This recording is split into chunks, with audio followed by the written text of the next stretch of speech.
Olá amigos da hipnose, gostaram da aula 1? Hoje é a segunda aula e o James Tripp vai ensinar um pouco sobre o loop hipnótico. Ele explica de uma forma bem clara em 2 vídeos, nesse e no próximo vídeo aula, no terceiro. Uma boa aula para você, continue assistindo, se dedique aos estudos.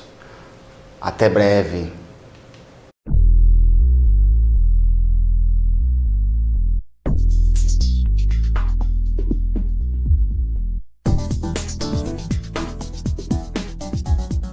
Hi there, welcome back. Welcome to part 2 of How to Hypnotize and part 1 of the Handstick tutorial trilogy.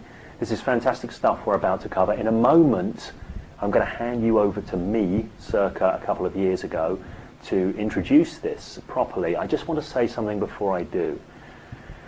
In the intro there, I'm going to be referencing the concept of the hypnotic loop. Now, this is something that I get into in more depth elsewhere, and if you've read the report, the free report, Hypnosis Beyond the Trance Myth, you will know something about that.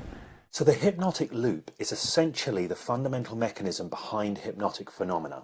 It's a self-perpetuating feedback loop of naturally occurring cognitive processes that as hypnotists we aim to hijack and utilize in taking our clients, in taking our subjects into that altered reality that we desire to take them into. As you can see, there are 4 points to the hypnotic loop: belief, imagination, physiology, and really that's neurophysiology, and experience. And by mapping the loop this way, it gives us a lot of flexibility and choice as to how and where we can enter the loop and how and where we can influence the loop in the direction that we want it to go in. So really it's a highly functional model that offers the hypnotist who utilizes it a lot of choice and a lot of flexibility. And for that reason, it's something that we unpack a lot more richly in the Hypnosis Without Trance Hypnosis Mastery program. For now, we'll just keep it simple, really, really simple. Essentially, when somebody has an experience for hypnotic phenomenon, what's actually happening is they are creating a reality extraordinarily vividly with their imaginative systems, if you see what I mean. So in a way, they're imagining something very, very vividly and going into it and making it become real for them. Now that might seem like an odd thing to say, because if you think, well, hypnosis is about giving suggestions so as to sort of influence and control people's minds. It's not really about mind control. It is about mind influence. And you're influencing those systems. You're influencing these capabilities that people already have to create profound realities from within. When somebody is a great hypnotic responder, you have great material to work with. This is what happens. When somebody's a less good responder, you've got a lot more work to do. So that said, keep that in mind. If you wish to do so, and I strongly recommend that you do so, have a look at the free report, Hypnosis Beyond the Trance Myth, and get that concept of the hypnotic loop. But think about it like that. You're taking somebody profoundly and vividly into an experience. That's what you're doing, and that's what we're going to be doing with this handstick sequence. So let me hand you over to me, circa a few years ago, to kick this whole thing off.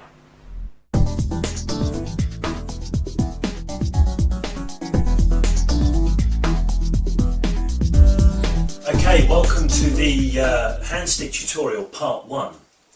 Now what you're going to see in this tutorial is me doing some hypnosis with somebody in a pub in Hertfordshire in the UK. You may already have seen the prequel to this. You may already have seen me there sitting at the pub table and there's the guy with his hand stuck to the table and I'm challenging him to unstick it.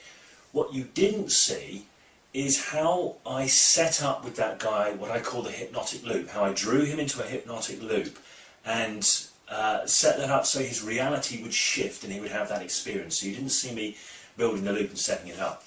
Keep that concept in mind as you watch what's going on in the video.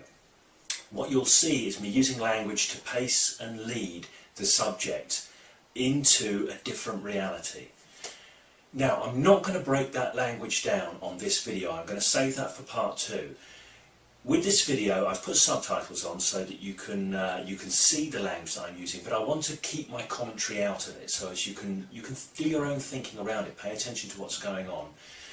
I'll break the language down in part 2, and the other thing that you're not seeing, I need to say at the moment, is you're not seeing the full setup for this. So before the actual kind of hypnosis proper, what I've actually done with this person, what I always do, and all good hypnotists do this, and every effective hypnotist will need to do this. You set the frame around the whole experience. So I talked about that in the report as well. I talked about the concept of the big because. That's not here on the video. The reason it's not here is because it's a very difficult thing to film. It generally has no clear starting point and starts off in a very conversational kind of way. So bear in mind that the frame setting I've done is missing from the video. What you're going to see is simply me from the point where the person's agreed to partake in the process, is me working with them to set up, maintain and amplify that hypnotic loop.